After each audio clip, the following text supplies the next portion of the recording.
आप लोग तो जानते हैं कि मैं अक्सर अपने पॉडकास्ट की शुरुआत किसी कहानी से करता हूँ और फिर उसके बारे में थोड़ा चर्चा कर लेता हूँ।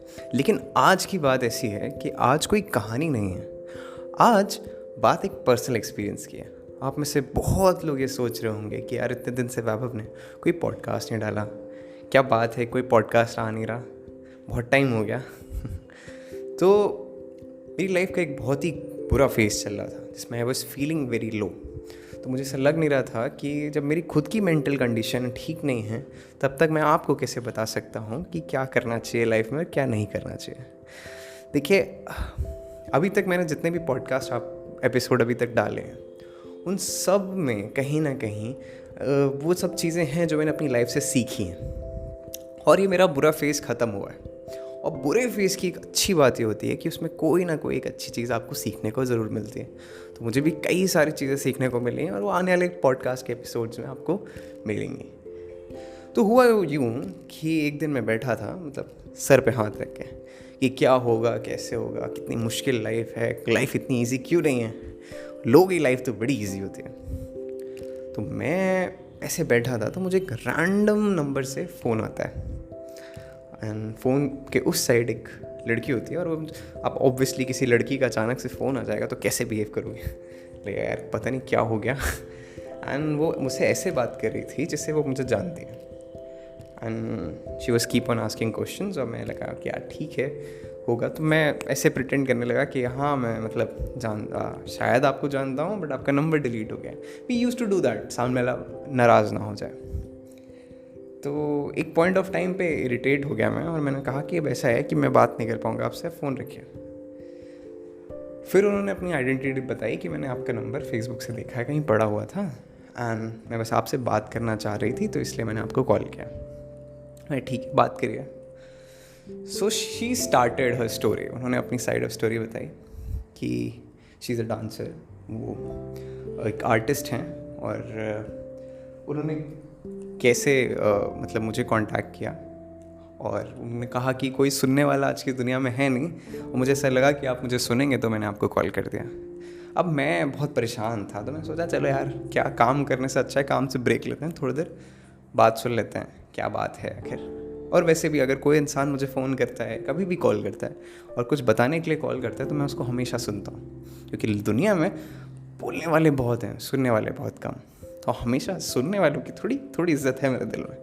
तो जब वो मतलब अपनी कहानी उन्होंने शुरू करी, जब उन्होंने अपने बारे में बताया कि कैसे उन्होंने अपने पिताजी को खो दिया, the only earning member in the family, उनको उन्होंने खो दिया, और कैसे वो एक दिन में 3-3 इवेंट्स, 2-2 इवेंट्स में परफॉर्म कर कर घर चला रही हैं। फिर उनकी मम्मी की तबीयत भी बहुत सीरियस और ख़राब है और मतलब बहुत सारा उनका कमाया हुआ पैसा उनकी दवाइयों में, उनकी देखभाल में सब जाता है। और उनके घर में सिर्फ 2 लड़कियां हैं।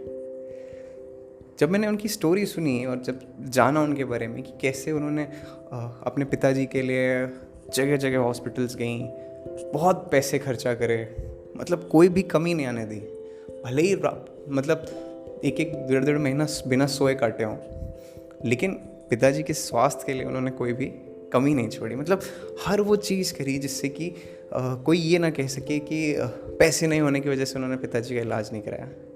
अंततः डॉक्टर ने उनको भैया जवाब दे दिया, उनके पिताजी नहीं रहे। उसके बाद जब ऑलरेडी मम्मी की तबीयत तो पहले से ही ख़राब थी, तो मम्मी को देखभाल करना, उनको संभाल के रखना, प्लस घर चलाना, घर का खर्चा एंड एवरीथिंग। और जब मैंने उनकी स्टोरी सब सुनी तब मेरे को रियलाइज़ हुआ यार कि मेरी लाइफ में तो 0.1% भी प्रॉब्लम नहीं है इनके कंपैरिजन में। अगर मैं इनकी बात करूं तो ये तो बहुत प्रॉब्लम्स झेल रही है। वो एक दिन में 3-3 जगह जाके परफॉर्म करती हैं, तब जाके उनको पैसे मिलते हैं, तब वो जाके अपना घर चला रही हैं, और फिर भी चेहरे पे एक शिकन नहीं, खुशी और कोई गम नहीं। मैं इतना परेशान क्यों बैठा हूँ? मैं तो थोड़ा सा ही परेशान हूँ, काम है मेरा तो ठीक है, सही हो जाएगा। तो she has lost her father and still she is so full of life, और मैं उम्मीद खो रहा हूँ।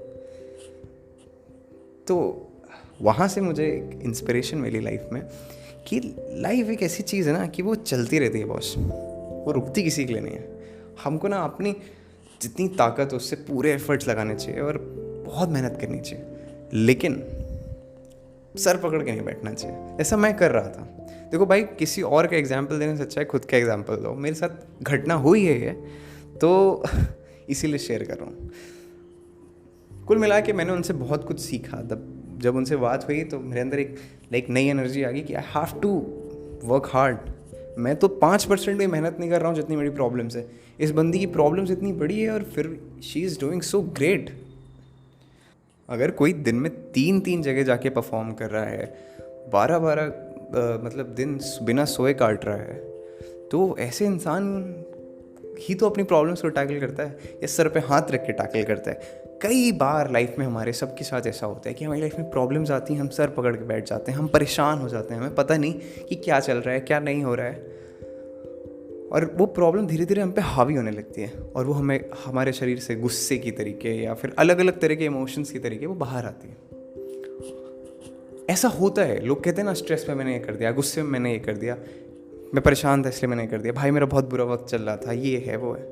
आप अपनी सिचुएशंस को खुद पर हावी होने देते हैं। सिचुएशंस में अगर आप मेहनत करें, एफर्ट्स डालें, तो हो सकता है वो प्रॉब्लम्स रिजॉल्व हो जाएं, या नहीं रिजॉल्व हो तो आपको रिग्रेट नहीं हो कि आपने मेहनत नहीं करी, बशर्ते आप उनको खुद पे चढ़ने देते हो। तो मैंने तो बहुत सीखा उनसे, और मुझे ऐसी कॉल की ज़रूरत थी। अक्सर ऐसा होता है कि मैं कई लोग प्रॉब्लम्स हमारी भी सुनते हैं, कभी कभी मैं बहुत लोग की प्रॉब्लम सुनता हूँ, और ऐसा हो जाता है कि लाइफ में कभी कभी एक फेज़ आता है जहाँ आपको भी ज़रूरत होती है कि कोई इंसान आए कहे कि यार थिंग्स विल बी फाइन। पहली बार कोई इंसान आया और उसने अपनी लाइफ के बारे में बताया एंड आई फेल्ट इंस्पायर्ड।